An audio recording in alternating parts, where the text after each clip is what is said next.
mas diziam: eu sou de Cristo, eu não sou de ninguém. Havia pessoas assim naquela igreja. E Paulo está lá instruindo: não sejam assim. Escutem os homens de Deus, as mulheres de Deus, as pessoas mais sábias que estão na sua vida, que Deus colocou na sua vida para te ensinarem, para te ajudar. Aleluia! Porque quem sabe a gente esteja andando por um caminho errado e a gente nem percebe. Mas Deus levanta uma pessoa humilde, uma pessoa que às vezes a gente não dá valor por negligência nossa, para nos ensinar. O que é que Deus está fazendo aí? Quando Deus coloca alguém que nós menos esperamos para nos ensinar a palavra de Deus, Deus está confrontando o nosso ego. Deus está confrontando a nossa arrogância. Somos tão arrogantes que às vezes achamos que sabemos de tudo. Às vezes não queremos dar ouvidos a ninguém. Às vezes abrimos a Bíblia e pegamos apenas os versículos que nos convêm. Mas Jesus está nos chamando essa noite para um despertamento. De que precisamos buscar sim o Espírito Santo. Buscar com perseverança para recebermos o dom de Deus na nossa vida. Mas não negligenciarmos as pessoas que Deus também deu dons na igreja. E falando isso, eu me lembro também de um outro momento em que Jesus confrontou o ego e a arrogância de uma pessoa, que está contido no livro de João, no capítulo 4. Uma história bastante conhecida, de quando Jesus estava andando de uma cidade até outra, mas precisava passar por Samaria. Samaria na Bíblia, no tempo judeu, nos tempos de Jesus, os judeus e Samaria tinham uma rixa. Eram dois povos que não se suportavam. Dois povos que um se achava superior ao outro, a ponto de não falarem um com o outro, por se acharem superiores. Mas então a Bíblia diz que Jesus, um judeu, resolve passar por Samaria. Por que isso era extraordinário naquela época? Porque os judeus não passavam por Samaria de jeito nenhum. Consideravam aquele povo inferiores, uma casta misturada.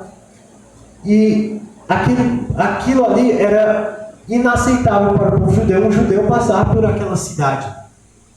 Da mesma forma, Samaria era assim para os judeus. Alguns estudiosos vão dizer: Samaria também não suportava os judeus. Mas então, no versículo 4 está escrito que Jesus vai passando para entrar naquela cidade e chega em um poço. E naquele poço havia uma mulher samaritana. Então Jesus olha para essa mulher e pede. Jesus pede água a essa mulher. Versículo 7, vamos ler. João capítulo 4, versículo 7. Veio uma mulher de Samaria tirar água. Disse-lhe Jesus: dá-me de beber. Porque seus discípulos tinham ido à cidade comprar comida.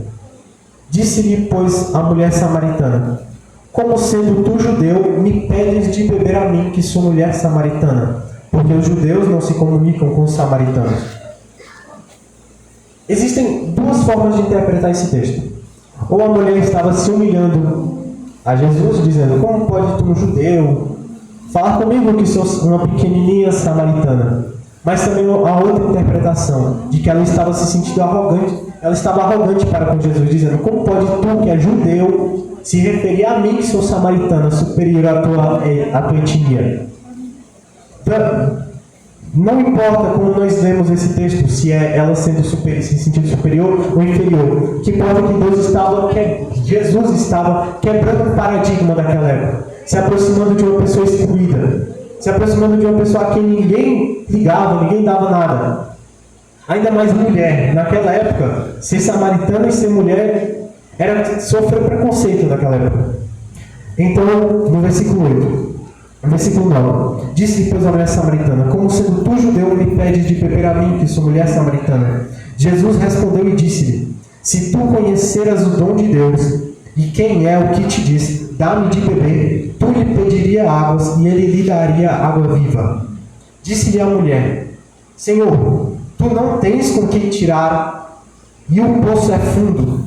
Onde, pois, tens a água viva?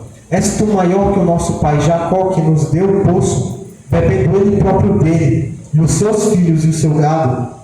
Jesus respondeu e disse-lhe: qualquer que beber dessa água tornará a ter sede. Nós entendemos que essa água que Jesus estava falando era o Espírito Santo.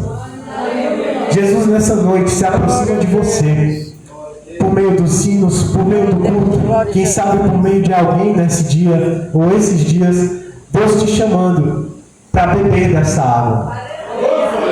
Por mais que você se sinta imerecedor dos dons de Deus, por mais que você se sinta pecador que não merece a salvação, Deus gosta de um coração assim. Um coração que reconhece a sua pequenez. Mas que Deus, saiba que Deus é misericordioso para se aproximar de um coração quebrantado, encher de água viva, de encher do Espírito Santo. Pois é esse o sacrifício que Deus se agrada. Não um sacrifício exterior somente, mas um sacrifício que começa no interior. Um sacrifício que, como está escrito em Joel capítulo 2, Deus diz: não rasguem as vossas vestes para se